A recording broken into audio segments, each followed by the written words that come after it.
Migraine ചികിത്സയ്ക്കായിട്ട് ഈ അടുത്ത് പയ്യന്നൂരിൽ നിന്ന് എന്നെ കാണാമെന്ന ഒരു ഫാമിലിയുമായിട്ട് ഇന്ററാക്ട് ചെയ്തപ്പോൾ എന്നെ ചിന്തിപ്പിക്കുന്ന ഒരു അനുഭവം ഉണ്ടായി. ആ മാതാപിതാക്കൾക്ക് മൈഗ്രൈൻ ചികിത്സിക്കാനായിട്ടാണ് വന്നതെങ്കിലും അവരുടെ കൂടെ ഉണ്ടായിരുന്ന 6 വയസ്സുകാരുടെ ഒരു കുട്ടിയുമായിട്ട് ഞാൻ കുശലം പറയുകയുണ്ടായി. അങ്ങനെ സംസാരിച്ചിരിക്കുന്ന സാഹചര്യത്തിൽ ആ കുട്ടിയുടെ അമ്മ ഒരു തമാശ രൂപേണ എന്നോട് പറയുകയാണ്, ഡോക്ടറെ, ഞങ്ങൾക്ക് മൈഗ്രെയിൻ ഉണ്ടെന്ന് ഞങ്ങൾക്കറിയാം, പക്ഷേ ഇത് എൻ്റെ മകൾ ഇമിറ്റേറ്റ് ചെയ്യാൻ തുടങ്ങിയിരിക്കുന്നു. അതല്ലെങ്കിൽ ഇപ്പോൾ 1-2 വർഷമായിട്ട് ഇവളും മൈഗ്രെയിൻ ആണെന്നും തലവേദനയാണെന്നും മറ്റും പറഞ്ഞ് പോയി കിടക്കാറുണ്ട്. തലവേദന എന്ന് പറഞ്ഞ് തലയിൽ തുണി വലിച്ച് കെട്ടുന്നുണ്ട് എന്നല്ല.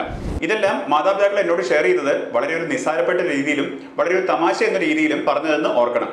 തലപോലും കൃത്യമായിട്ട് വളരാത്ത ഒരു കുട്ടിക്കാണ് തലവേദന ഉണ്ടാകുന്നത് എന്നെല്ലാം പറഞ്ഞ് വളരെയധികം നിസ്സാരമായിട്ടുള്ള കാര്യങ്ങളാണ് അവരെന്നോട് ഷെയർ ചെയ്തത്. ഇത്തരം അവസ്ഥകളെ നമ്മൾ ആ കുട്ടി കള്ളം പറയുകയാണെന്നോ അതല്ലെങ്കിൽ ഒരു മിമിക്രി കാണിക്കുകയാണെന്നോ എന്നെല്ലാം കരുതി ഒരിക്കലും നിസ്സാരമായിട്ട് തള്ളിക്കളയേണ്ടതില്ല.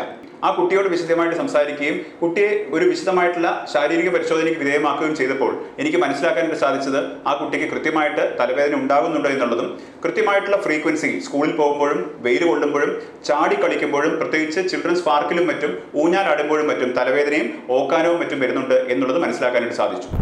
ഇത്തരത്തിൽ രോഗനിർണയം നടത്താനായിട്ട് വൈകുന്ന കുട്ടികളിലാണ് അവർ മുതിരുമ്പോൾ, അവർ വളർന്നു വലുതാകുമ്പോൾ 20-30 വർഷമായിട്ട് മൈഗ്രെയിൻ മാറുന്നില്ല എന്ന് പറഞ്ഞുകൊണ്ട് ചികിത്സയ്ക്കായിട്ട് നടക്കുന്നത്. കുട്ടികളിൽ മൈഗ്രെയിൻ വരില്ല എന്നോ കുട്ടികളിൽ തലവേദനകൾ ഉണ്ടാവില്ല എന്നുള്ളത് നമ്മുടെ സമൂഹത്തിൽ സ്ഥായിയായിട്ട് നിൽക്കുന്ന ഒരു അന്ധവിശ്വാസമാണ്.